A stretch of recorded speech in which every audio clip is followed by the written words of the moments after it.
Tatar izleyicilerimiz, 152. canlı yayınımıza hepiniz hoş geldiniz. Tarih 9 Mart 2024'ü, saatimiz ise yaklaşık olarak 21'i gösteriyor. Bu haftaki canlı yayın konuğumuz Mevlana aşığı olan ve bu aşkını ne üflemekte, ne yapmakta bulan ve aynı zamanda da pek çok talebeyi de bilgilerinin ışığıyla aydınlatmış olan değerli Üstad Kurtuluş Çayır ile bir röportaj gerçekleştireceğiz. Merhabalar Kurtuluş Hocam, nasılsınız? Merhaba, teşekkür ederim, hoş geldiniz. Hoş bulduk. Nasılsınız hocam? İyiyim, gayet iyiyim, sağlıklıyım. Çok şükür sizler de iyisiniz. Biz de iyiyiz çok şükür. Öncelikle bu röportaj teklifimizi kabul ettiğiniz için teşekkür ederiz. Ben teşekkür ederim. Üstad, biz sizi biliyoruz ama izleyicilerimizin de öğrenmesi açısından kendinizden biraz bahsedebilir misiniz bize? Adım Kurtuluş Çayır, 1960 Ankara doğumluyum. Emekli mühendisim, emekli makine mühendisiyim.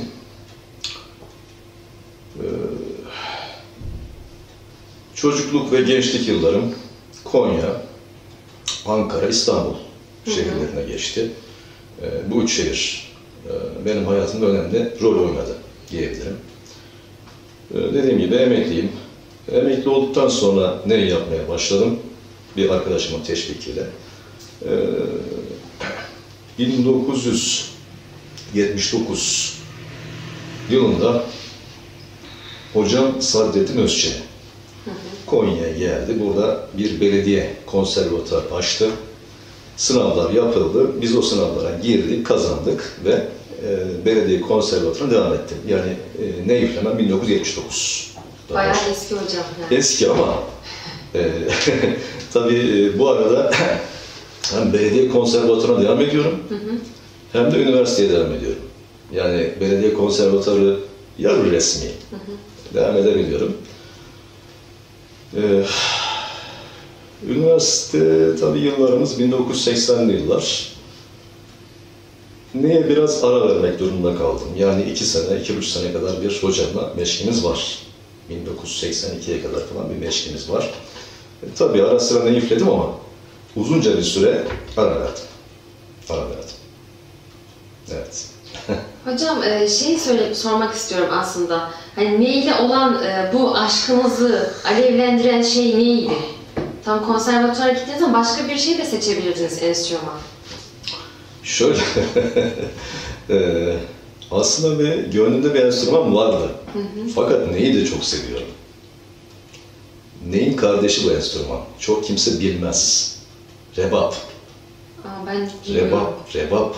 Bak sen de bilmiyorsun evet. Yani. Rebap, 1970'li yıllar. Neyi bile, yani ben 1979'da Konya'da neyi aldım? Daha hocamla tanışmadan. İçinde bir aşk var, bir yangın hali var, yanma hali var. Ne üflemek istiyorum. Bırak rebabı, ney bile yok. Konya'da ney yok. 1979. Düşünebiliyor musun? Ve bir kırtasiyeden, kütüphaneden bir ney aldım. Ama o da tam bir ney değilmiş. Onu sonra da öğrendim yani. Sonra da öğrendim. Plastik ney? Yok, plastik değil.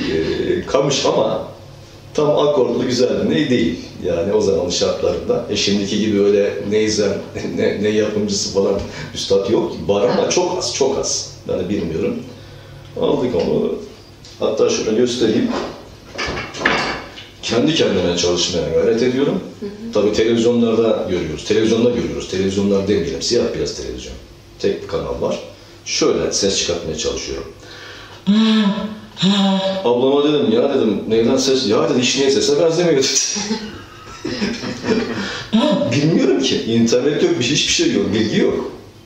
Bilgi yok. Daha sonra hocam Sadrettin Özçelik o İstanbul Teknik Üniversitesi Konservatuar bölüm mezunu. Zaten aileden gelme bir şey var.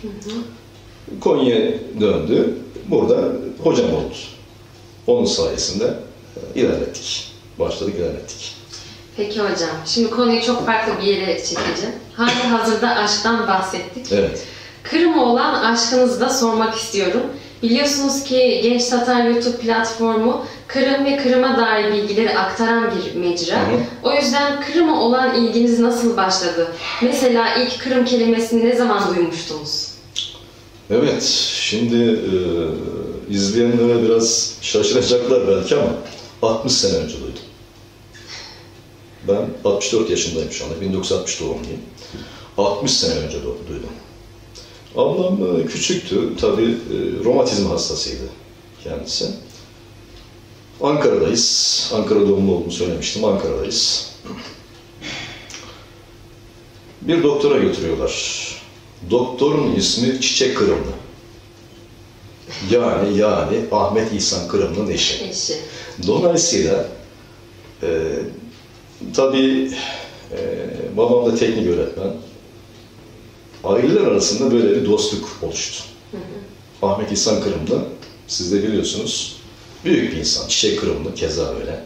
Oğulları Hakan Kırımlı. Oğulları ben o zaman tabii tanımıyorum. Yani 1964-65'ten bahsediyorum. Yani 60 sene öncesinden bahsediyorum. Belki de Hakan Bey doğmamıştı o zaman. Yani ailecek bir görüşme durumu oldu. Ablamın hastalığından dolayı. Bir yakınlık doğdu. Yani ben Kırımlı Kırım kelimesini 60 sene önce duydum. Aile içinde konuşuluyordu zaten.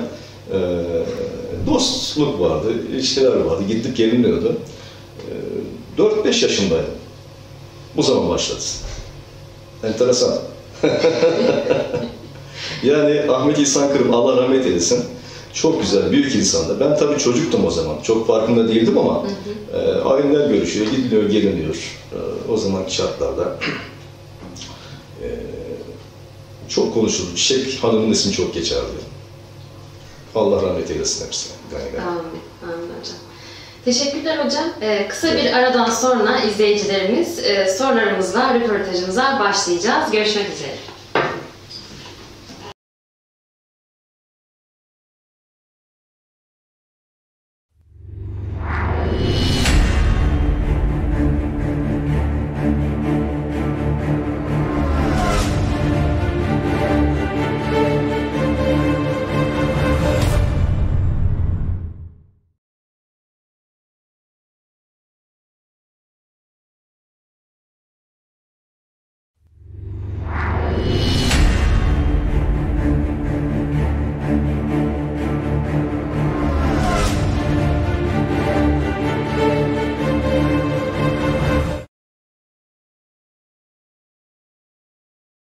Değineceğimiz konu başlıklarını siz değerli izleyicilerimize aktarayım.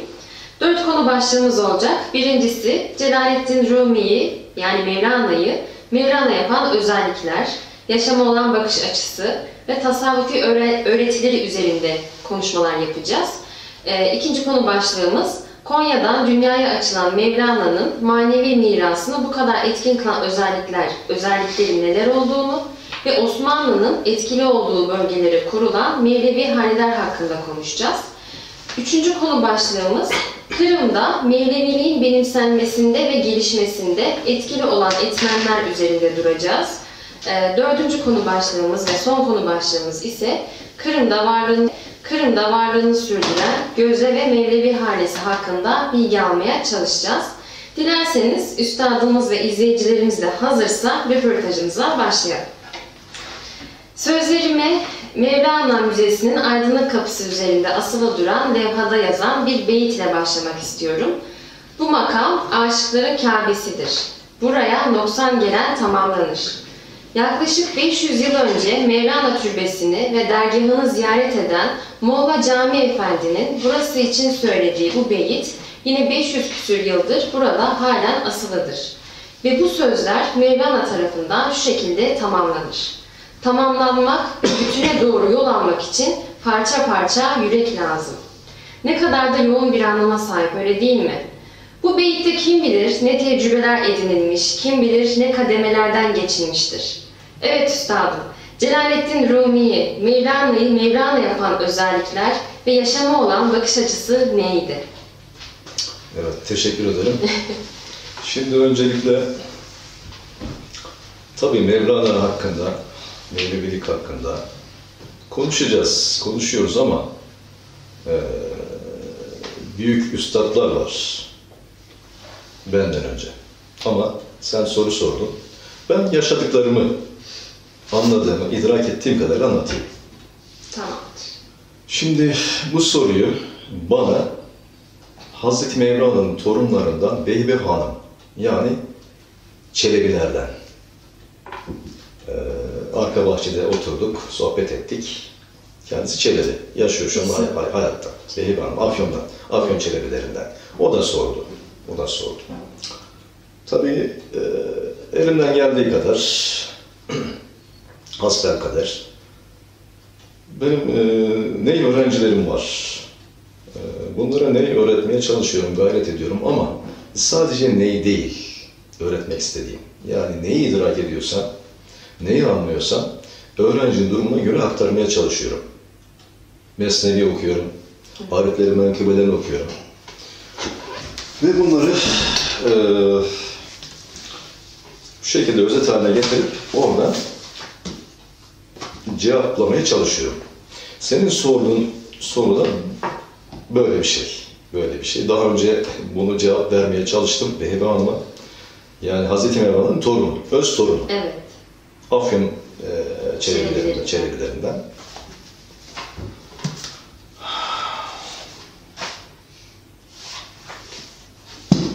Evet. Bir üniversite profesörü arkadaşımız, ismini şu an hatırlayamıyorum.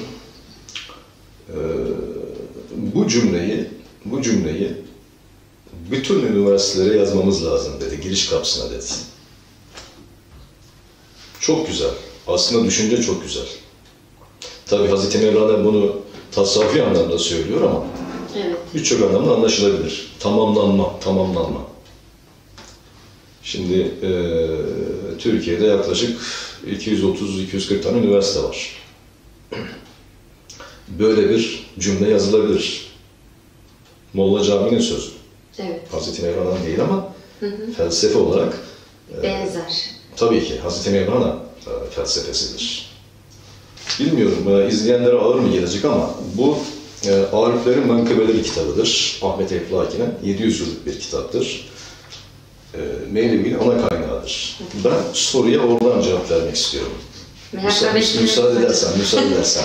Tamamlanmanın ne olduğunu, ne olabileceğini, tabii idrakim nispetince açıklamaya çalışacağım. Şimdi Hazreti Mevlana genç, orta yaşlarda, babası öldükten sonra hocası Seyyid Tirmizi, Kayseri'de bulunuyor daha çok. Tabii Hazreti Mevlana büyük bir alim, İslam alemi. Henüz veli değil. Velilik ayrı bir şey. Alim, büyük İslam alemi, İslam hocası, medrese hocası. Hocası şöyle bir teklifte bulunuyor. Muhammed diyor. Muhammed Celalettin. Asıl ismi Muhammed Celalettin. Benim ona lakabı. Seni diyor halvete sokalım. 7 günlük bir halvet yapalım. Yani çile. Hazreti Mevlana da 7 gün azdır, 40 gün olsun buyuruyor. Yani diyor ki Hazreti Mevlana'ya, senin diyor zahiri ilimlerin çok iyi ama ledün ilmin eksik. Baban gibi tamamlanmalısın diyor. Yani mevhibe ilmi dediğimiz ledün ilmi, Allah ilmidir. Bunun olması için de bunlar kitaptan öğretilemez. Yaşanılarak öğrenilmesi lazım. Tabii. Seyyid bir hücre hazırlıyor, Mevlana'yı bu hücrede halvete oturtuyor. Hücrenin kapısını çamurla kapatıyor. Tabii bir iplik su ve birkaç arpa ekmeğinden başka bir şey yok. Genel kaide bu zaten, genel kaide bu. 40 gün sonra Seyyid hücrenin kapısını açtı, içeri girince Mevlana'yı düşünce köşesinde tam bir huzur içinde başını hayret yakasının içine sokmuş, batın aleminin düşüncelerine yönelmiş, mekansızlık aleminin şaşılacak şeylerin müşahedeyle uğraşır halde buldu. Nefislerinde de ibretler vardır, bunu görmezler. Zariyat ayetinin sırrına dalmış bir vaziyette gördü diyor. Şimdi asıl anlatmak istediğim şu. Hazreti Mevlana bu 40 günlük halvetten çıkıyor, o anda çıkıyor ve şu cümleleri kuruyor. Ağır bir cümle. Senin dışında dünyada her ne varsa yoktur. Her aradığını kendinde ara. Çünkü her aradığın sendedir. Tamamlanma budur. Ya. Yani Yunus Emre atamızın dediği gibi Evet. ete kemiğe büründüm, Yunus diye göründüm demesidir. Tamamlanma budur. Yani kendini var zannetme. Bilmiyorum ağır mı oldu? Bir daha okuyorum. Senin dışında dünyada her ne varsa yoktur. Her aradığını kendinde ara. Çünkü her aradığın sendedir. Çok yoğun bir Bunun farkına varmak tamamlanmadır. Benim kendi idrakim. Hocam buradan geçmek istiyorum. Sizin de anlattığınız gibi hani Hz. Mevlana her çağda sevilip takip edilen, ulaştığı her insanda, az önceki okuduğunuz beyitte de öyle, başka etkiler gösterebilen Mevlana'nın mistik ve tasavvufi öğretileri genel anlamda nelerdir? Şimdi ben 19 yaşında Mesnevi okumaya başladım. Neyle beraber? Ne üflemeye başladım? Hazreti Mevlana diyor ki, bülbül güle, karga çöplüğe götürür. Neyle başladık? Tabii. Nevi kültür. Sadece müzik aleti gibi görmemek lazım. Yani bir yere götürüyor. Hazreti Bir araç Mevlana'ya götürüyor. Tabii bir araç. Bir yaşam biçimi. Sizi bir yere götürüyor. 19 yaşında neye başladık? Mesnevi okumaya başlamam da 19 yaşında. Bu yıllar sürdü. Anlayamadım. 19 yaşındasın, gençsin. Yani evet birçok kitap okuyorum, araştırıyorum. Ama anlayamıyorum, idrak edemiyorum. Bu süreç 32-33 sene sürdü. Bir takım yaşanmışlıklar var bu süre içinde. Yani dem dediğimiz olay var. Demlenme olayı var. Hayatımızdan bazı şeyler geldi geçti. Bazı şeyler yaşadık. Yaşanmışlıkla beraber çıkan şeyler var. Hazreti Mevlana zannedildiği gibi bir şair değil veya ikinci planda şair değil. Bir velidir. Büyük bir velidir. Allah dostudur. Tabii Mesnevisi aruz veznine göre yazılmış şiir gibi ama bu tip insanlar şiir yazmış olmak için şiir yazmıyorlar. Yani Yunus Emre Hazretleri de aynı. Evet. Dolmadan dolayı taşar. Şu bardağı doldurduğumuz zaman ne yapar? Taşar. Bu halde taşma halidir. Mesnevi taşma halidir. Yani şairlik, ben basit görmek o manada söylemiyorum. Farklı. Hani büyük düşünürdür, tamam, büyük şair falan diyoruz da en başta velidir. Dolayısıyla Hazreti Mevlana diğer birçok Allah dostu gibi gönüllere hitap eder. Bundan daha doğal bir şey olamaz. Evet. Gönlün Alman olur mu, İngiliz olur mu, Rusu olur mu? Olmaz. Birlik makamıdır. Bakın biraz önce tamamlanmadan bahsettik. Dünyada senden başka kimse yoktur diyor. Çok ağır bir cümle. Anlayabilene aşk olsun. Ben yazmadım. Öyle söylüyor Hazreti Mevlana. 700 yıllık kitaptan okuyorum ben. Evet, Hazreti Mevlana direkt gönüllere hitap ediyor ve çok da güzel hitap etmiş, anlaşılır şekilde hitap etmiş. Mesnevi Kur'an-ı Kerim'in apaçık hale getirilmiş şeklidir. Yani hocam... Şimdi kendisi söylüyor bunu. Bak meal değil, tefsir değil fakat apaçık hale getirilmiş şeklidir diyor. Mesnevi diyor, Kur'an-ı Kerim'in. Yani Kur'an-ı Kerim'i daha iyi anlayabilmek için aslında hani Mesnevi'yi de okumamız mı gerekiyor o zaman? Benim görüşüm öyle. Yani sadece Mesnevi için söylemiyorum. Evet. Bu İbn Arabi var. Birçok Allah dostları var. Yani daha iyi idrak edebildiği. Ben öyle idrak ettim. Herkes için aynı şey olmayabilir, aynı yoldan gitmeyebilir. Bu meşrep meselesi. Ben daha çok mühendis olduğum için, emekli mühendis olduğum için daha çok ilmi yoldan. Tabii ki aşk zaten var ama ilmi yoldan gittim. Şimdi Hazreti Mevlana Mesnevi'de yıldızlardan bahsediyor. Ve enteresan şekilde enteresan bilgiler veriyor. Bunları siz biliyor muydunuz? Daha önce duydunuz mu? Duymadık. Var. Var bunlar. Ben de bunları çıkartıp öğrencilerime veya böyle sohbet sırasında aktarabiliyorum, bazı şeyleri aktarabiliyorum. Direkt gönüllere hitap ettiği için evet. Sadece mesnevi olarak değil, sema olayı da var, musiki olayı var. Bunu tabii Batılılar daha çok raks gibi yani bir değerlendiriyor çoğu ama tabii ki bir raks değil. Yani bir Allah aşkıyla bir dönme hali. Dönme hali, Allah aşkıyla bir cezbe hali gibi değerlendiriyorum ben. Değerlendiriyorum. Bir zikir. Hatta Ariflerin Menkıbelerinde yazar. Hazreti Mevlana kendi söylüyor. Normalde domuz eti haramdır. Leş haramdır. İnsan eti yemek haramdır. Ama zaruret halinde, mecburiyet halinde helaldir. İnsan eti yiyebilirsiniz. Domuz eti yiyebilirsiniz. Leş yiyebilirsiniz. Enteresan. Şimdi ne alakası var? Nereye çekildik? Değil mi? Hı hı. Hazreti Mevlana'yı çok seviyorlar. Fakat semayı anlayamıyorlar. Yani bu Mevlevilerin sema zendenin dönmesini, sema olayını tam idrak edemiyorlar. O dönemki alimler, İslam alimleri. Ya bu şeriat aykırı gibi. Tabii farklı bir. İçlerinden, akıllarından geçirenler oluyor. Yani dışa vurmuyor. Sadece aklından geçiriyor. Hazreti Mevlana tabii gönlü açık bir insan. Yani artık semaya başlamış zaten Şems Tebrizi hocası. Şems Tebrizi'den sonra bir olay oluyor zaten. Ona söylenmediği halde gönlünden, aklından bunu geçiren şahısla karşılaşıyor Hazreti Mevlana. Tesadüf bu ya. Tesadüf arayan budur hocam. Tabii arayan budur.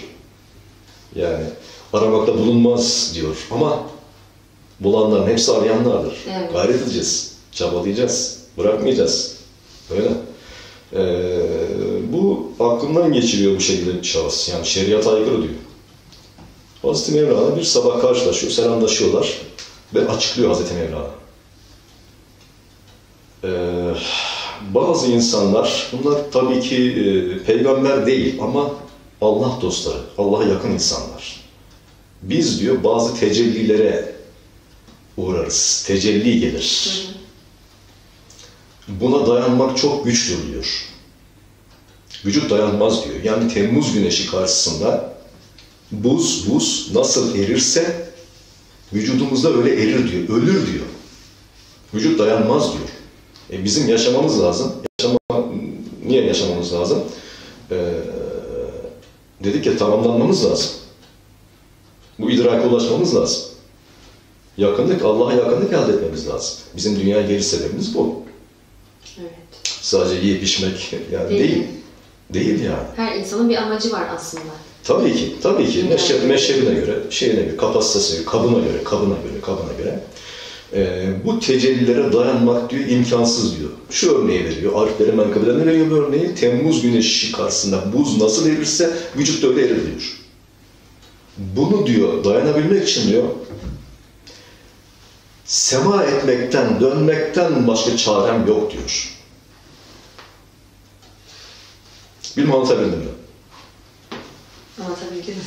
Şöyle, ben de mesela bazen rahatsızlık geçirdiğim zaman başım ağrıdı diyelim veya bir yerim ağrıdı. Oradan uzaklaştırmaya çalıştım kendimi. Niye? Acımı hafifletmek için. Ya hareket halinde olurum, daha çok hareket halinde oluruz. Bir yerimiz ağrıyor diyelim, karnımız ağrıyor. Böyle oturup, tamam otururuz ama bazen de hareket halinde oluruz. Niye? Acımızı hafifletmek, başka yöne çekmek düşüncemiz için. Bilmem, anlatabildim mi? Çok güzel anlattınız bence. Evet. Umarım izleyicilerimize memnun kalmışlardır.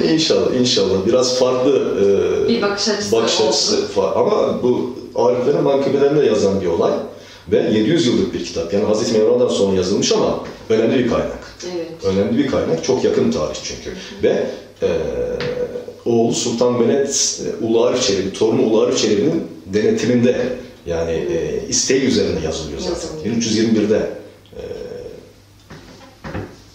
çıkıyor. 1321, yani 700 sene önce.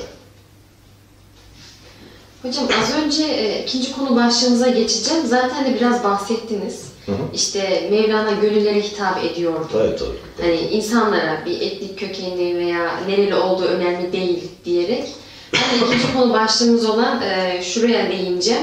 Mevlana'nın manevi mirasını bu kadar etkin kılan, Mevlevilik ateşinin hala yanmasını sağlayan aslında bu gönül ortaklığı diyelim. Tabii. Yani gönüle hitap etmesi. Gayet tabii.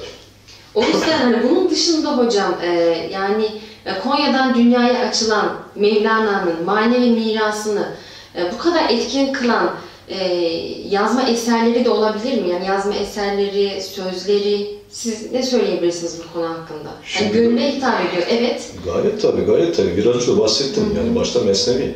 Evet. 7 tane eseri var. Mektubat, Mecaci Sabah, Fihi Mafih, Divan-ı Kebir. Bir de Konya'ya gelen pek çok yabancı Şimdi şöyle, dedim ya, insanlar da var. sadece kitabı bilgi değil benim Evet. bilgilerim. Yani benim Mevlana Kültür Merkezi'nde standım var. Ne standı var? Dolayısıyla daha önce de Şehitlik'te Mevlana Türbesi'ne yakın bir yerdeydim. Dolayısıyla bu 13 yıl içinde dünyanın her tarafından gelen birçok insanla tanışma imkanım oldu. Yani Kolombiyalı, hatta Madagaskar'ın aşağısında bir ada varmış, Mauritius adası. Oraya ben ney verdim. Ama sadece ney vermiyorum, yani ney satmıyorum. Ben sohbet ediyorum, yani elimden geldiği kadar, dilim döndüğü kadar, İngilizce bildiği kadar sohbet ediyorum. İnsanlarla soruyorum, yani bazı sorular soruyorum. Neden geldin? Yani sebebi nedir? Seni çeken nedir? Gibi. Yani dünyanın her tarafından insanlar geliyor. Evet. Japon'u var, dedim ya, Mauritius adası. Cape Town'dan gelenler var. Endonezya, Malezya'dan çok zaten gelenler var. Yani Avrupa zaten öyle. Adamın gözüne bakıyorum, ne üflüyorum? Baygın baygın bakıyor. Baygın baygın bakıyor, hoşuna gidiyor. Dolayısıyla benim böyle bir imkanım var. Yani direkt insanlarla temas halindeyim. Onların hallerini izliyorum, görüyorum. Yani çok işlerine giremesem bile, çünkü dilim yeterli değil ama yine de sohbet edebiliyorum. Dediğimiz gibi direkt gönlüne hitap ediyor. Yani her ne olursan ol, gel. Evet. Bu fikir Mevlana'nın fikridir ama sözler onun değildir, ama fikir aynıdır. Çünkü dedim ya, Mesnevisini ben 1979'da başladım okumaya. Hala okuyorum. Kaç sene geçmiş aradan? 44 sene. Hala okuyorum. Hala bir şeyler öğreniyorum. Bu öğrenmenin sonu yok. Yani 3 ay önce okuyup da anlayamadığımı, yaşadığım bir olaydan dolayı daha idrak edebiliyorum. Farklı şekilde idrak edebiliyorum. Hocam şeyden Yani bu çekim gayet normal. Bir de hocam değinmek Hazreti Mevlana peygamber değil. Veli. Evet. Ama Hazreti Muhammed Mustafa'nın yolunun tozuyum diyor. Bu gelen insanlar da yolunun tozunun seven insana geliyorlar. Gerisini sen düşün. Farkında değiller. İnşallah fark edilir. İnşallah hocam. Bir de benim aklıma şu takıldı. Hani şu an için evet dünyanın pek çok yerinden Mevlana Türbesi'ni ziyarete gelen, kitaplarını okuyan pek çok yabancı turist var. Benim aklıma şu geliyor. Osmanlı zamanında, Osmanlı pek çok kıtaya hitap etmiş, yani daha doğrusu etkin olmuş bir imparatorluktu. Osmanlı etkin olduğu bölgelere Mevlevi haneler kuruluyor. Evet. Tabii bunların da büyük bir etkisi vardır değil mi hocam, Mevlevi hanelerin? Gayet tabii. Yani Konya'ya gelemiyorlar tabii ki o zaman için. Oradaki insanlar bunu güzel bir şekilde tanıtmışlar. Gayet tabii etkisi var. Şimdi yine kültür merkezindeyim. Bundan 7-8 sene önce Yunanlı bir genç bir insan geldi. Genç. İngilizce konuşuyoruz tabii. Fakat ailesi Ayvalık'tan göç etmiş. Girit'te Mevlevihane var. Zannediyorum, yanlış hatırlamıyorsam Hanya olması lazım. Tam emin değilim ama Hocam dedi, tabii İngilizce konuşuyoruz. Hocam dedi, oraya dedi restoran haline getirdiler ama bina sağlam dedi.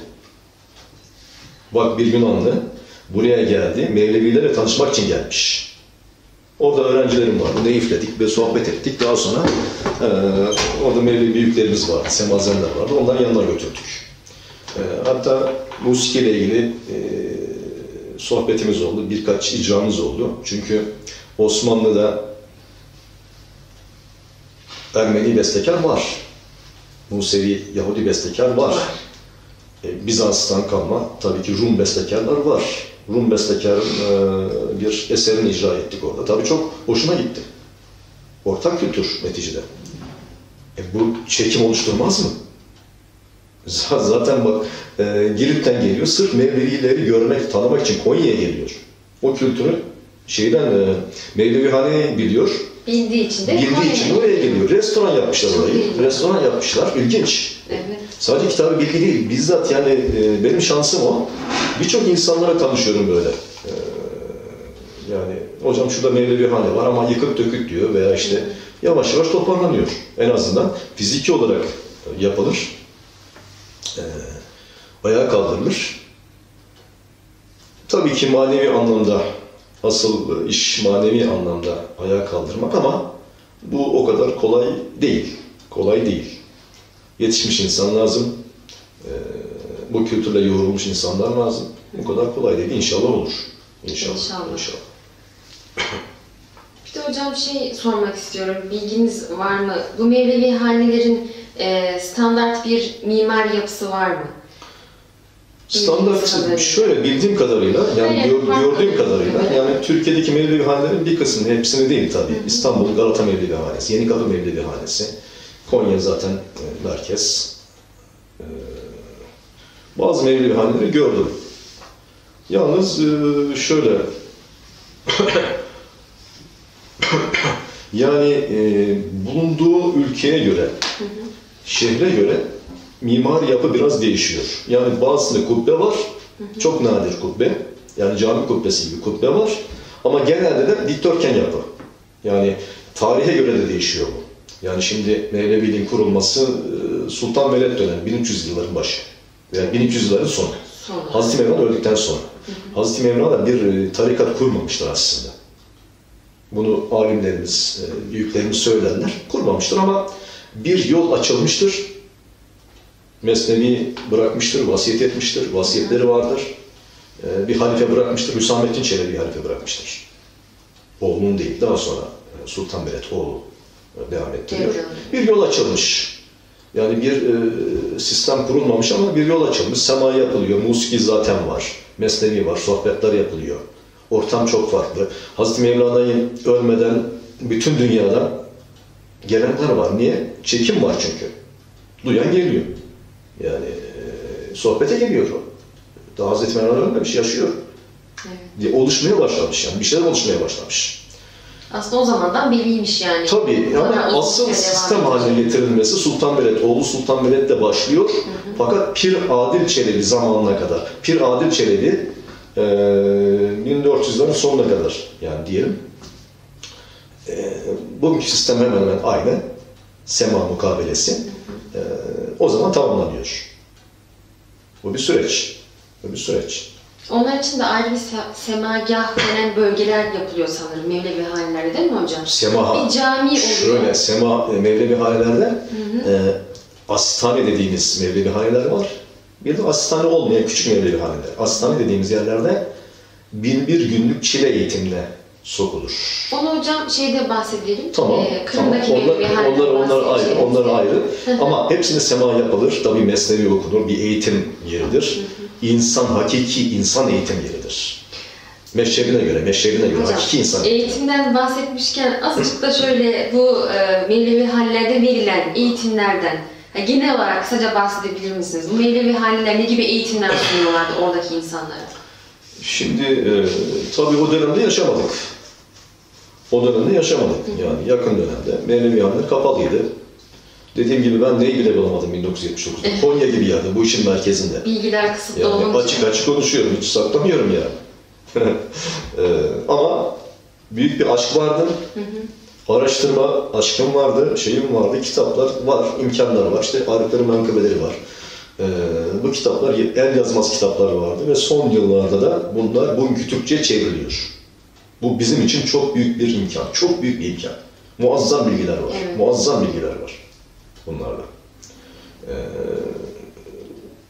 Şöyle, tabii o bilgilerin birçoğunu ben sistem haline getirdim kendimce.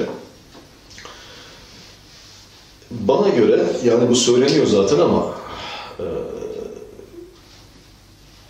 Osmanlı döneminde konservatuvar görevi görüyor Mevlevihaneler. Ama sadece konservatuvar değil.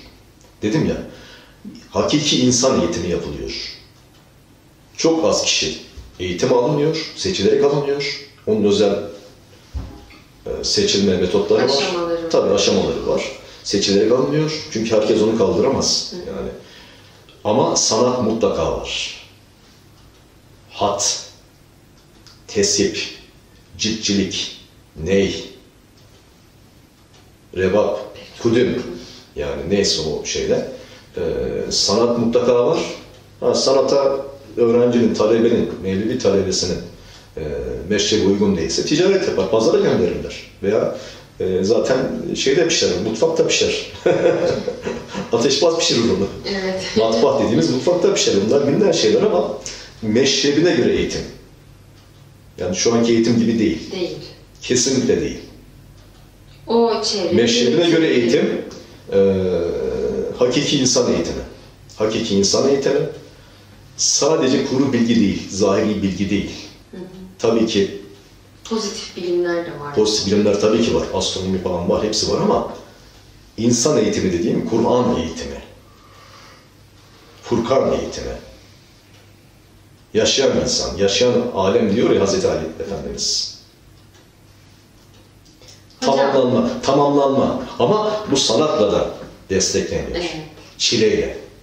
Hocam bayağı bir yarım saattir size röportaj gerçekleştiriyoruz. Kısa bir ara verelim isterseniz. Tamam, İzleyicilerimize böyle bir dinlensinler, çaylarını kahvelerini içsinler. Biz de çayları tazeleyelim. Evet, tazeleyelim.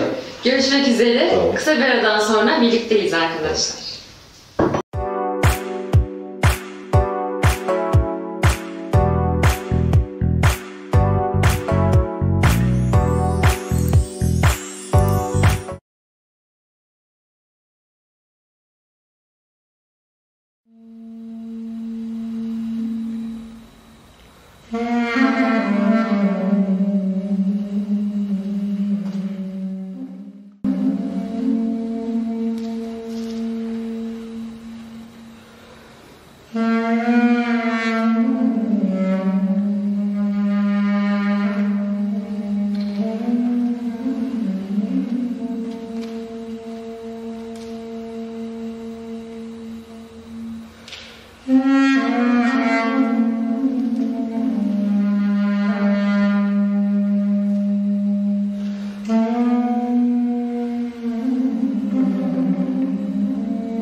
Sizlerle birlikte röportajımıza kaldığımız yerden devam ediyoruz.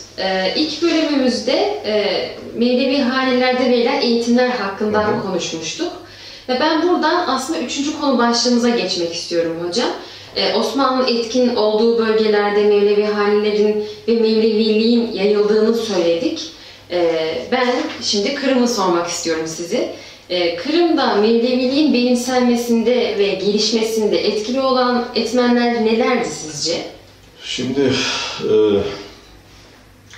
biraz önce konuştuk. Hazreti Mevlana vefat ediyor, Hakk'a yürüyor.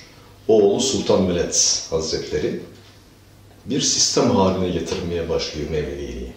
Yani Mevleviliği kuran ilk kurucusu Sultan Veled'dir. Hazreti Mevlana Sultan Veled'dir. Evet. Bir sistem haline gelmeye başlıyor. Ama Pir Adil Çelebi de kamilleşmiş, tamamlanmış yani. Sultan Veled dönemi, yani Hazreti Mevlana 1273'te vefat ediyor. Artık Selçuklu'nun son dönemleri. Ama Osmanlı ile yakın ilişkisi var. Tuğ gönderiyor, sancak gönderiyor, öyle değil mi? Evet. Yani sen devamlı sensin diyor. Bu bir bütün, ben öyle anlıyorum. Yani Türkiye Cumhuriyeti dediğimiz Selçuklu'nun Osmanlı'nın devamı. Daha da geriye gidebiliriz aslında. Aynen öyle. Onun etkilerini taşıyor tabii, zaten. Taşıyor. Yani Osmanlı kuruluyor 1299 veya 1300 yılında. Kültür aynı, din aynı, dil aynı, ırk aynı. Aslında böyle. çoğu şey aynı. Aynı. Yani. Tabii Osmanlı'nın güçlenmesi ve beraber Mevleviliğin de sistem haline gelmesiyle beraber burada Sultan Veled'in çok büyük çabası var. Yani oturduğun yerden bir şey olmaz. Dedim ya, harekette bereket vardır diye. Evet. Sultan Veled Hazretleri o zamanki Anadolu'yu geziyor. Yani Osmanlı'nın ulaştığı yerleri ilk zamanında. Tam Osmanlı yok ama beylik olarak var. Selçuklu'nun olduğu yerler diyelim. Birçok yerde Mevlevi haneler kurulmaya başlıyor. O zamandan başlıyor, yani 1300-1200 yıllardan sonra başlıyor. Kurulmaya başlıyor. Tabii aslında bir ihtiyaç olduğu için de mi kuruluyor? Hani insanlar bunu istiyorlar mı? Hani bir ihtiyaç içinde kurulmuş olabilir mi? Tabii. Şimdi Mevlevi haneler şehirlerde, köyde değil. Şehirlerde, büyük yerlerde bir ihtiyaç. Hatta merkezi yerlerde genel olarak. Yani biraz önce bahsettim, insan eğitimi, hakiki insan eğitiminden bahsettim. Yani meşrebine göre insan eğitimi, sanat eğitimi, musiki var. Tabii ki musiki var yani. Mevlana zamanında var zaten musiki. Yani neyi cevabı, neyi, kudümü getiren Hazreti Mevlana ailesidir, Horasan bölgesinde. Neyi var, Türklerde neyi var ama farklı tazda, kamıştan yapılan aletler var. Bu iki arada neyi yok. Hazreti Mevlana ailesi getiriyor. Bu kültür yayılmaya başlıyor. Bir büyüğümüz diyor ki, biz diyor bulgur pilavı yedik, Mesnevi okuyarak, büyüğümüzü bildiğiniz herhalde, okuyarak Viyana kapılarına kadar dayandık diyor. Yani doğru söylüyor, tabii ki doğru söylüyor. Mesnevi çok medreselerle olsun, birçok ortamlarla olsun okunmaya başlanıyor. Yaygınlaşıyor, halka inmeye başlıyor. Mevlevi hanelerle beraber. Tabii bu dönem Fatih Sultan Mehmet dönemine kadar dediğim gibi Pir Adil Çelebi ile beraber tamamlanıyor. Yani tamamlanma dediğim yine eklemeler yapılıyor 1600 yıllarda falan. Naat dediğimiz eklemesi var. Buhurizade Mustafa Itri'nin Naat bestesi, Rast makamındaki büyük şaheser eseri. 1600 yıllarda ekleniyor Mevlevi mukabelesine. Ama yani asıl tamamı Pir Adil Çelebi. Yani Fatih Sultan Mehmet dönemleri veya sonra. Kırım'da ilk ilişkide, tabii mutlaka daha öncesi vardır ama bizim bildiğimiz, yakından bildiğim kadarıyla Fatih Sultan Mehmet dönemiyle başlıyor. Gedik Ahmet Paşa'yı Kırım'a gönderiyor. Evet. Fethetme demeyelim, zaten ırk aynı, dil aynı, kültür aynı, din aynı. Bir kabul görüyor orada. Osmanlı'ya bağlanıyor. Bu bağlanma benim anladığım kadarıyla öyle abi kardeş ilişkisi gibi. anlıyorum ben. Öyle idrak ediyorum. Evet. Kırım Osmanlı'ya bağlı. Bağlı. Ama sevgi saygıyla bağlı. Yani ne dediğiniz gibi evet. Ben Ne öyle. de değil ama sevgi, saygı, birliktelik. Tabii muhtari şey var, şimdi bağımsızlık var, kendi işlerine bağımsız. Ama sevgi saygıyla bağlı. Bu Kırım için geçerli, aslında birçok diğer Osmanlı bölgeler için de geçerli. Yani kendi içine bağımsız, anladığım kadarıyla. Bu ilişki kuruluyor. Şimdi orada önemli bir Mevlevihane var Kırım'da. Gözdere Mevlevihanesi. Evliya Çelebi'ni de ben okudum. Meraklıyım bunlara, tarihe. Mesleği mühendislik ama yani arkeolojiye, tarihe, Türk tarihine, eski Türk tarihine olsun, Mevlevi kültürüne olsun merakım çok. Araştırmıyorum, anlamaya çalışıyorum. Evliya Çelebi Gözdere şehrinden bahsediyor. Gözlü ev olduğunu, evet. Türkçe'de gözlü ev diye geçiyor. Sonra Gözdere olarak, şimdi Kezlev deniyor. İnşallah gitmek nasip olur, görmek nasip olur. Gözdere Mevlevihanesi çok önemli bir Mevlevihane. Kuzeyde bir Mevlevihane, yani bilinen Osmanlı ülkesinin en kuzeyinde o zaman. Kesin tarih belli değil ama dediğim gibi 1400'lerin sonu veya 1500 yılların ortalarında kurulduğu tahmin ediliyor. Yani 1500'lü yılların ortalarında olursa 1550'yi geçmez tahminim. Yani 500 yıllık bir Mevlevihane orası tahminimce. Önemli bir eğitim faaliyeti var tabii ki. Osmanlı Devleti, Kırım Devleti arasında hem kültürel ilişkiler var, evet, ticari ilişkiler var ve karadan bağlı o zaman. Evet. Yani Çerkezya bölgesi dediğimiz bölgeden geçilebiliyor. Öbür taraftan da geçiliyor ama denizden de zaten gidiliyor ama karadan da bağımlılık var. Yani karadan kopmuş değil bağımlılık. O kopma olayı 1774'ten sonra. Hocam bir şey söyleyeceğim. Sözünüzü balla kesiyorum. İzleyicilerimizin biraz daha geniş bir çerçeveden bakması açısından ben birazcık Gözdere şehrinden bahsetmek istiyorum. Hani daha sonrasında Mevlevihane'ye tekrar değinelim. Tabii. Gözdere şehri Kırım Tatarlarının deyişiyle Kezlev, Rusçası ise Yevpatoria diye geçiyor. Başkent Akmescit buraya 65 kilometre kadar uzak mesafede. Ve Gözdere, Kırım'da Osmanlı'nın sizin de bahsettiğiniz gibi etkisinin en yoğun olduğu şehir. Evet. Hatta orada Han Camii adı altında Mimar Sinan'ın yaptığı düşünülüyor. Yani. Evet, o şekilde düşünülüyor. Hatta 1. Devlet Giray Han'ın Moskova'ya düzenlediği seferden zaferle dönmesinin şerefine 1552 yılında dediğiniz gibi tam Mimar Sinan dönemi. Yani tam Mimar Sinan dönemi. Evet, o şekilde tahmin ediliyor zaten. Net bir bilgi yok elimizde. Ve daha sonrasında hocam burada bir Türk kavmi olan Musevi Karayimler de yaşamakta. Yani buraya ait bir sinagog da var aynı zamanda Mevlevihane'nin. Gözdere aynı zamanda Kırım'ın meşhur şair ve ozan, sizin de çok iyi bildiğiniz Aşık Ömer'in de doğduğu yer olarak biliniyor. Yine kesin kayıtlar yok ama birkaç makaleye rastladım bununla ilgili. Evliya Çelebi'ye göre sizin de az önce bahsettiğiniz gibi Gözlü Ev adı altında bir Tatar köyünden geldiği biliniyor bu Mesnevihane'nin adının. 2018 yılında bilinen nüfusu ise 115.000 civarında. Han Camii'nin yakınında bir de 16. yüzyıldan kalma bir çifte hamam var. Ama hamam yıkılmış, yani viran halde şu an. Gözdere Kırım'ın en önemli kara, demiryolu ve deniz yolu kavşak noktalarından, aynı zamanda Rusya ve Ukrayna'nın en önemli ihraç limanlarından da birisi. Yani çok aktif bir yer aslında Gözdere. Ayrıca burada çocukların tedavi edildiği pek çok sağlık merkezlerinin de bulunduğu söyleniliyor. Ve hatta hususi dünyanın pek çok yerinden çocukların ve göğüs hastalıkları tedavisi için buraya geldiği rivayet edilir, söylenir. Aynı zamanda yunus balıkları ile çocukların tedavi edildiği merkezlere yine az önce bahsettiğim gibi dünyanın pek çok yerinden geliyorlar. Gözdere az önce de anlattığım gibi çok etkin, ticari durumu çok geniş olan, Osmanlı'yla etkileşim çok iyi olan, Osmanlı'nın pek çok etkisini hissettiğimiz bir şehir.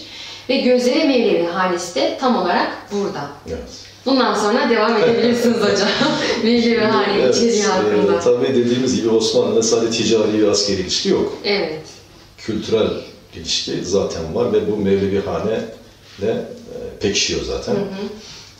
Tam kesin tarih dediğim gibi bilmemekle beraber benim tahminim, kendi görüşüm 1500 yıllar. Evet.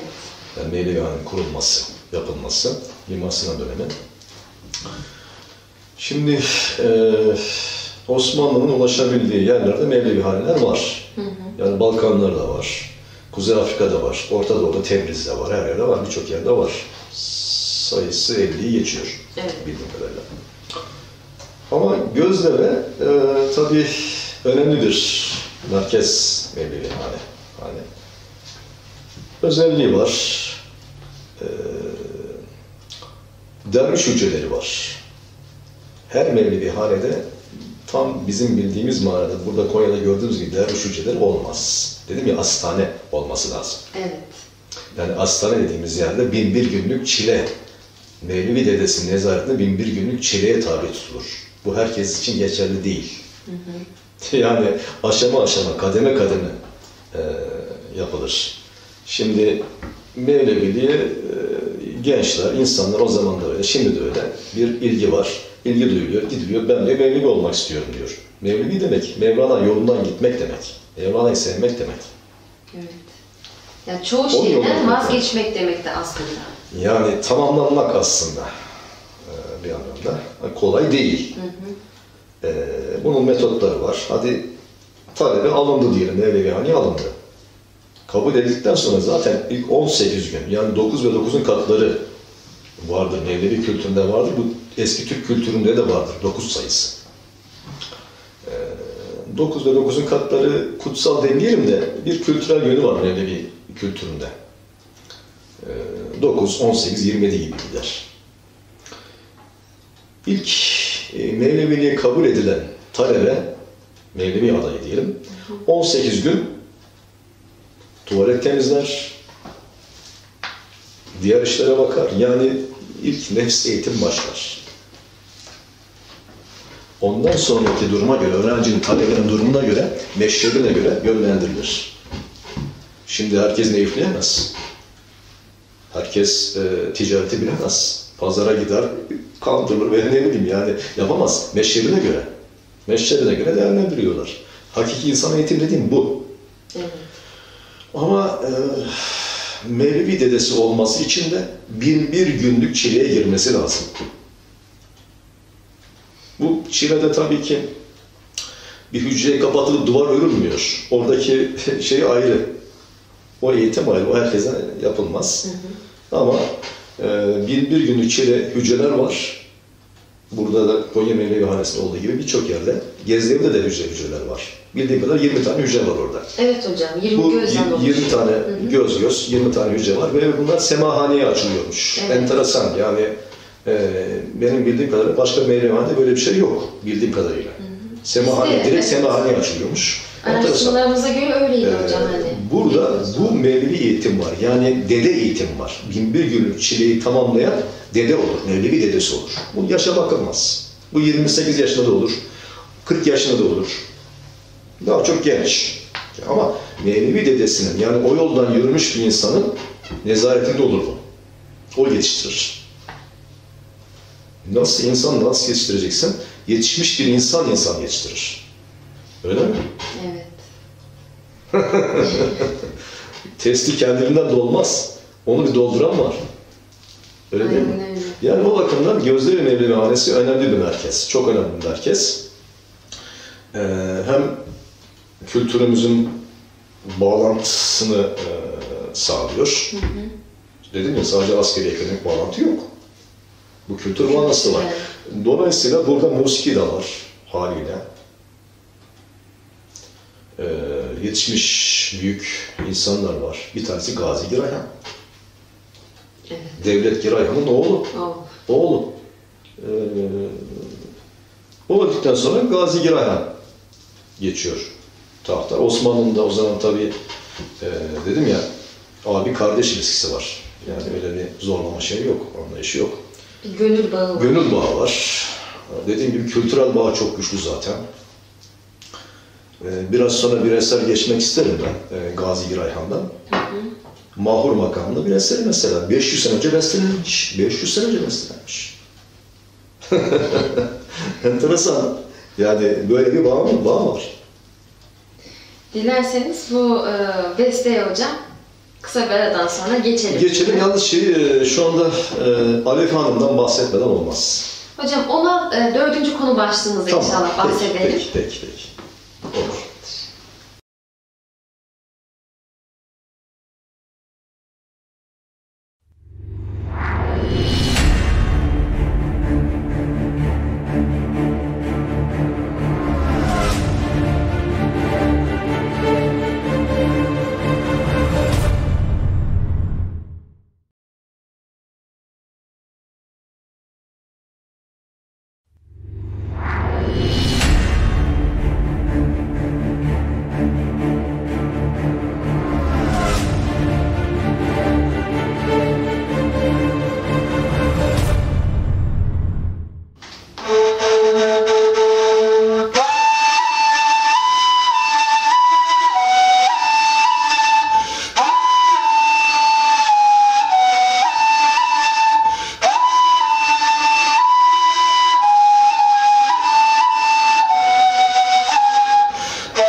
Sonra birazcık hocamıza da dinlenme imkanını sunalım.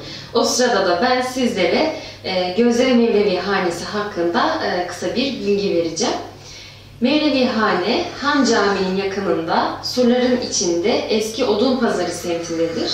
Hatta bilenler bilir, tarihte Kırım'da tahta oturmak isteyen kişi önce Osmanlı Sarayı'ndan icazet alır, sonra da Odunpazarı'ndaki kapıdan geçerek Bahçesaray'daki tahta otururmuş.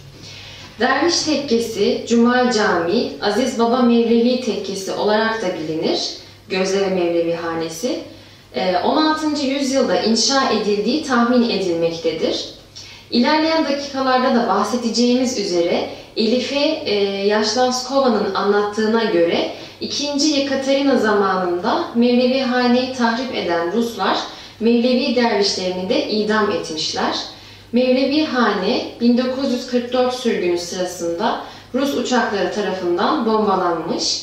Cami ve tekkenin restorasyon sırasında avlu içerisindeki kuyuda Müslümanlara ait yüzlerce iskeletin bulunması da bu anlatılanların doğruluğunu ispatlıyor. Mevlevi Hane günümüzde sadece yıkık bir cami ve semahaneye ulaşmıştır. Semahane oldukça sağlamdır ve şu anda eğitim amaçlı kullanılmaktadır. Mevlevi Hane'ye ait bir su kuyusu, bazı mezar taşları ve bir de kime ait olduğu bilinmeyen mezar mevcuttur. Cami harap vaziyettedir. Sadece 4 duvarı ve yarım minaresi ayakta kalmıştır. Çatısı ise içerisine göçmüş vaziyettedir. Gözleri Mevlevi Hanesi'nin restorasyon aşamalarından bahsedeceğim biraz. Semahane ilk olarak 1996 yılında restore edilirken tuzlu kum kullanıldığı için bir müddet sonra duvardaki sıvalar toz halinde dökülmektedir. Daha sonrasında Rusya'nın Kırım'ı ilhak etmeden önceki tarihlerde 2013 gibi o zamanın Kırım Başbakanı Anatoliy Mogilyov Kezev'e yaptığı ziyarette Derviş Tekkesi olarak da anılan Gözleve Mevlevi hanesine yardım vaadinde bulunuyor. Hatta Derviş Tekkesi Merkezi Müdürü Eldar Veliyev sorunun aslında Derviş Tekkesi'nin esas binasında değil, yanındaki Cuma Camii'nin minaresinin yıkılma tehdidi altında olduğunu belirtiyor. Minarenin Kırım'ın batısında 17. yüzyılda inşa edilen tek yapı olduğu belirtiliyor. Ve bu yüzden bunun çökmesi halinde Derviş Tekkesi üzerine düşebileceği belirtilmiş. Hatta 2017-2018 tarihleri arasında restorasyona ait çalışmalar var. Bununla ilgili YouTube'da videolar da var. 2013 yılında başlayan ikinci restorasyon kaynak yetersizliğinden dolayı ağır ilerlemektedir.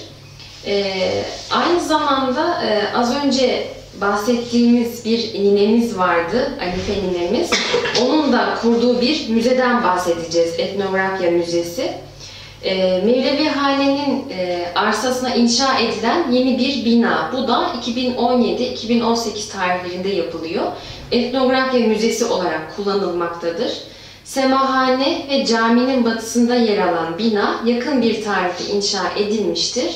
Su kuyusu bu bina ile cami arasında. Bu binanın korunması ve Etnografya Müzesi'ne dönüştürülmesi büyük oranda Elife Hanım ve onun gibi şuurlu Kırımlı kardeşlerimiz sayesinde gerçekleşmiştir.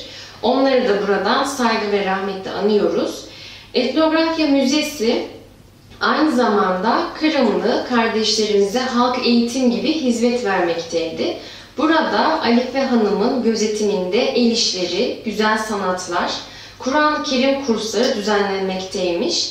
Müzede sergilenen eşyalar, Kırım bölgesinden toplanan kıymetli etnografik eserler ve Rus dönümünü belgeleyen fotoğraflardan oluşmaktadır. Ayrıca Etnografya Müzesi'nin kapısından girince sağ duvara bitişik bir çeşme yapılmıştır.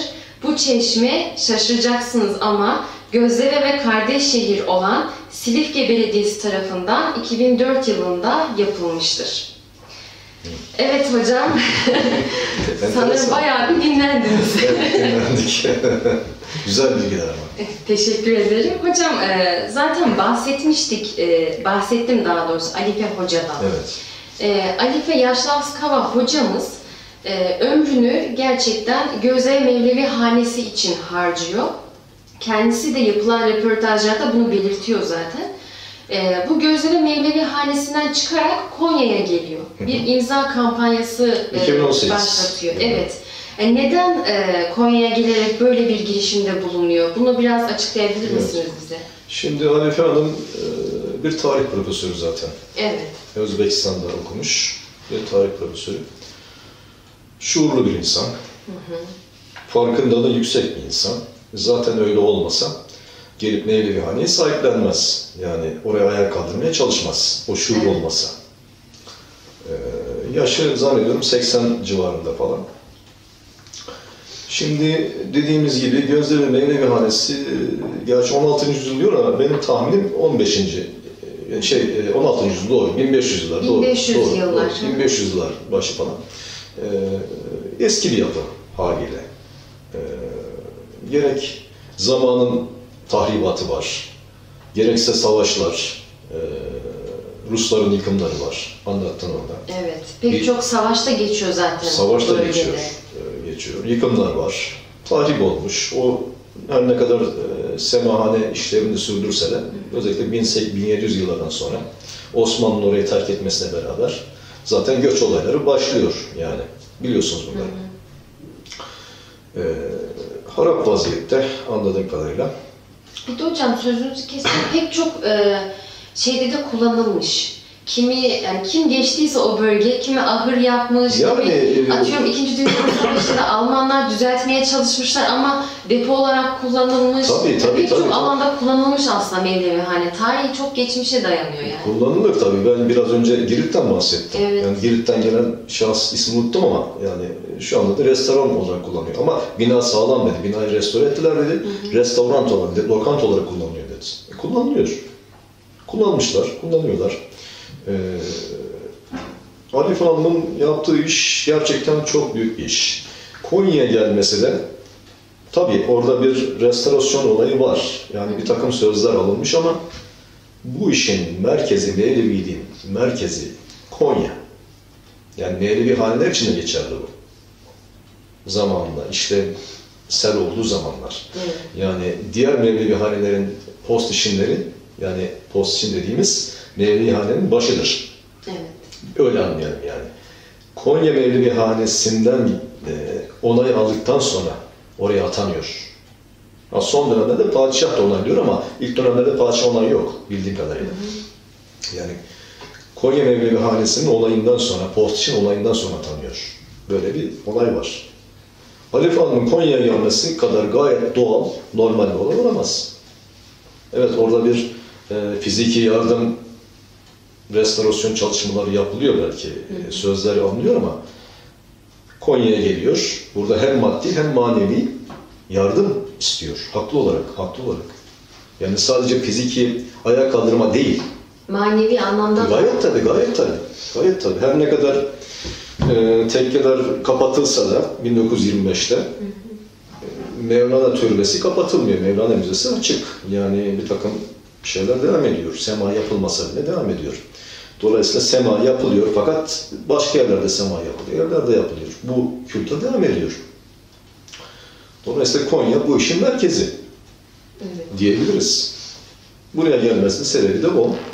Ben tanışma fırsatım olmadı Alife Hanım'la. Mevlevihanelikte sadece sema yapılmıyor. Burada Kur'an okunuyor. Evet. Namaz kılınıyor. Cami var zaten. Her yerde cami var. Yani Mevlevihane olup da cami olmayan bir yer olmaz. Hatta bu Mevlevihane'de aynı avlunun içerisinde. Tabii zikir yapılıyor. Sema da bir zikir zaten benim anladığım kadarıyla. Zikir yapılıyor. Bunların olması lazım. Şu anda anladığım kadarıyla orada öyle bir olay yok. Bir de Yani daha çok sanatsal etkinlikler var. Yani. Böyle bir durum var.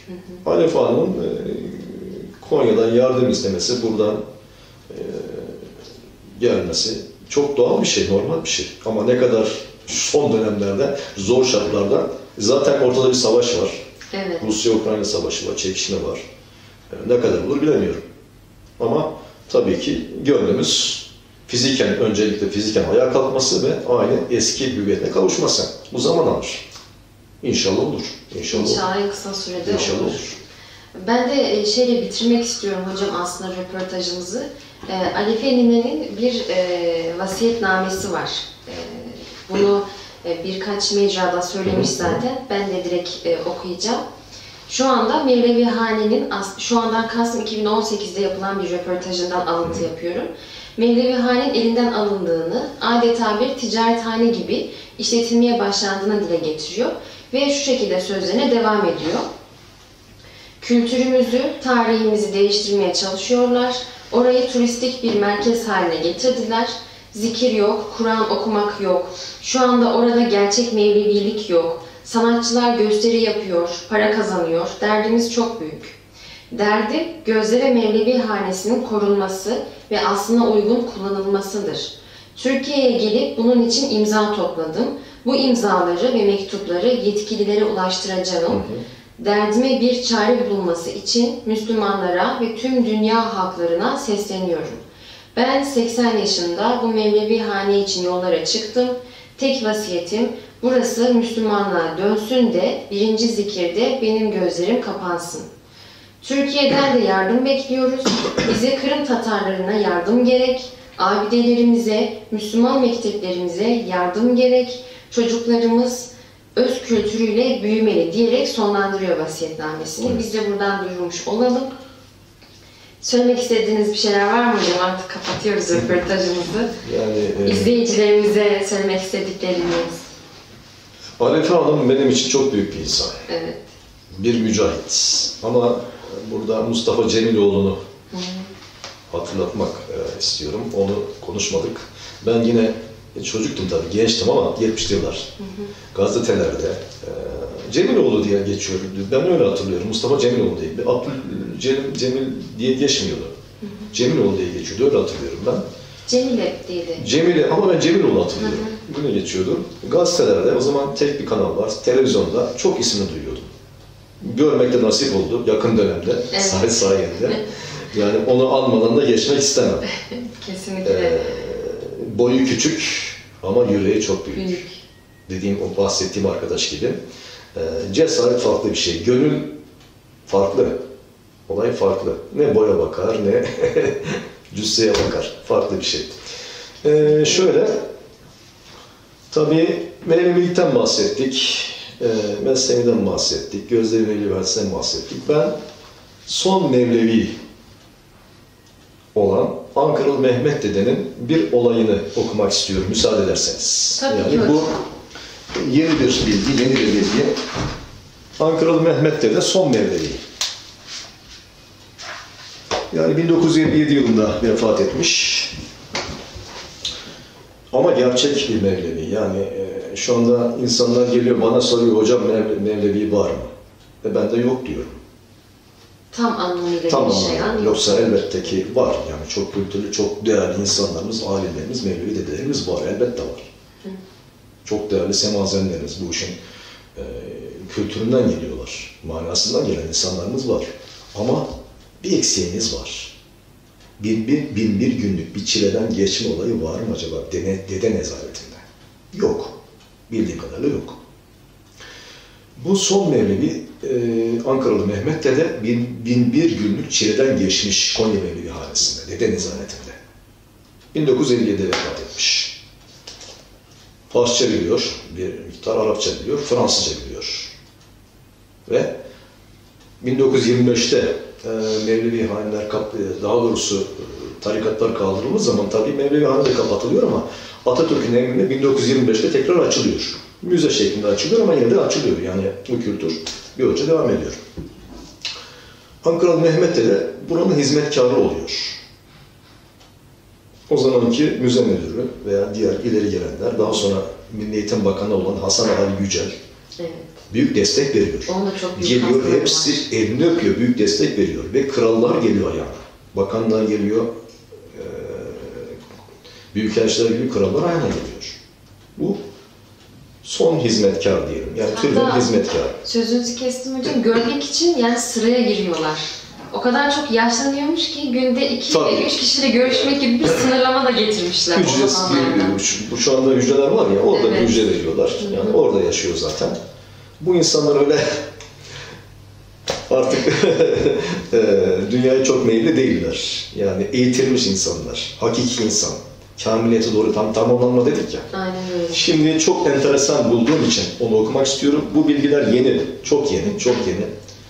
Afyon'dan bahsetmiştim. Afyon Mevlevi hanesi Konya'dan sonra çok önemli bir Mevlevi hane. 2. sıradadır. 1. Konya'dır, 2. Afyon'dur. O bakımdan yani Çelebilerin bir kısmı da oradadır. Hala yaşayan orada Çelebi dedim ya, arkadaşlarım var. Hala torunları var, Hazreti Mevla'nın torunları var. Ankaralı Mehmet dedi, Ankara'ya, Afyonkarahisar'a misafir ediyorlar. Çok nazik bir insan. Bunu okumak istiyorum. Buyurun hocam. Çok nazik ve tevazunda samimi bir kişiydi. Afyonkarahisar'da bize misafir olduğu zamanlarda dikkatimizi çeken halleri olurdu. Mesela yanında 2 parça keçe taşırdı. Keçe dediğimiz olay, belki bilmeyenler olabilir, yünün sertleştirilmiş hali. Bildiğimiz yün.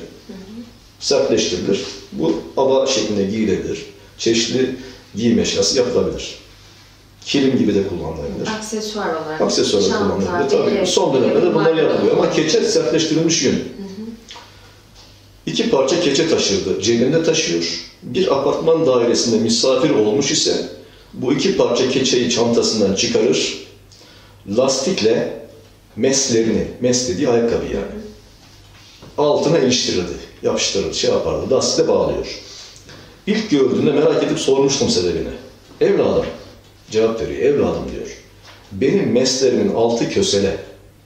Kösele sert olur. Ses yapar, ses çıkartır. Yürürken ses çıkarıyor. Alt kattakilere rahatsızlık vermemek lazım. Kul hakkına girmekten korkarım dedi.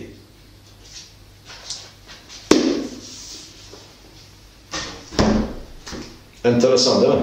Ne kadar ince bir düşünceye sahip. Yani tamamlanmak bu demek ki. Benim anladığım tamamlanma bu. Kul hakkına girmemek, yani ayakkabıların altına, ayakkabısı köseli olduğu için o yünü bağlıyor, ses yapması, kul hakkına girmeyeyim, etrafı rahatsız etmeyeyim diye. Enteresan değil mi? Bizim medeniyetimiz bu gençler. Ama şu an toprak altında, maalesef maddi manevi toprak altında. Peki hak ediyor muyuz? Bence hak etmiyoruz şu an.